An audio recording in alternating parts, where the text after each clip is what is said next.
నమోధిపతిభ్యే నమః. జై మాత. నమస్తే అండి. మీరందరూ కూడా ఇవాళ అమావాస్య ఏదో ఒక గుడికి వెళ్ళి దర్శించుకుంటారని నేను అనుకున్నాను. ఎందుకంటే అమావాస్య కాబట్టి ప్రతి ఒక్కరు ఏదో గుడికి వెళ్ళాలి. అది మీ పెద్దలు నరగండి చెప్తారు, అది ఏంటనేది అంత విమర్శగా నేను చెప్పను. కానీ మీరు ప్రతి ఒక్కరూ కూడా పూజ చేసుకోవడం అనేది చాలా ఇంపార్టెంట్, అంటే చాలా మీ కుటుంబానికి అవసరం.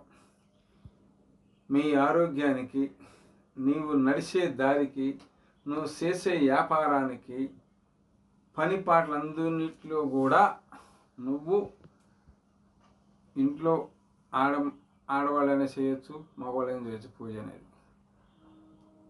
దండం పెట్టుకుని వెళ్ళటం అనేది మరిసిపోయారు జనం ఇప్పుడు.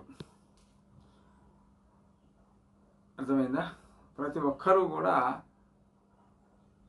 దైవశక్తి అనేది పక్కన పెట్టేశారు. దానివల్ల మీకు కలిగే అరిష్టాలు ఏంటంటే రాను రాను కూడా కుటుంబంలో సౌఖ్యత లేకపోవటం, అనారోగ్యాలతో బాధపడటం, మీరు చేసే పని పాటలలో వెనకంజ ఎలాగటం, ఇలాంటి స్టార్ట్ అవుతాయి. మెయిన్ రాను రాను రాను కూడా ఇక చెట్టు ఎలాగైతే వాడిపోయి ఎండిపోయి పడిపోద్దో ఆ స్థాయికి వచ్చేస్తానికి సిద్ధంగా ఉంటారనమాట. స్వామి మీరు అన్నట్టుగానే మాకు ఇలా ఉందంటారు. అది మీ విధిరాత.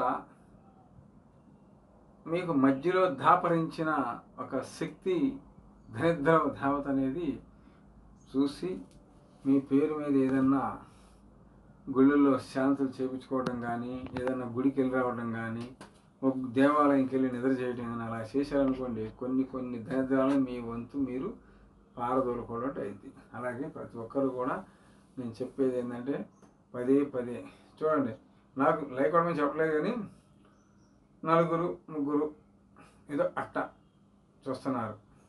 లైక్ అనేది ఎంతవరకు ఒక్కళ్ళు ఇద్దరు మూడు కొడతలేదు. ఎందుకు తెలుసా?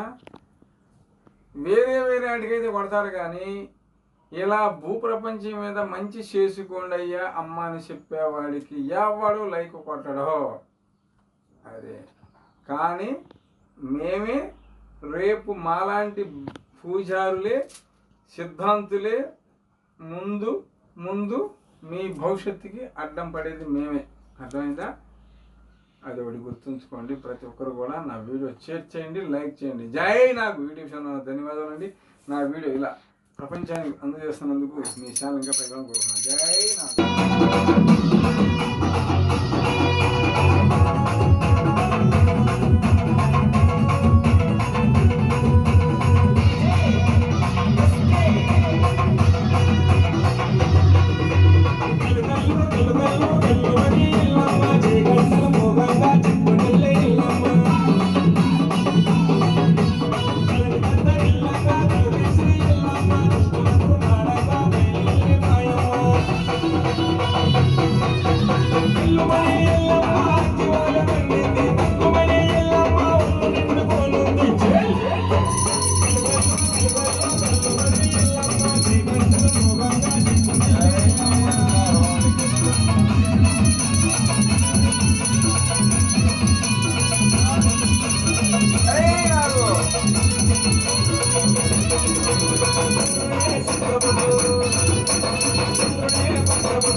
Thank you.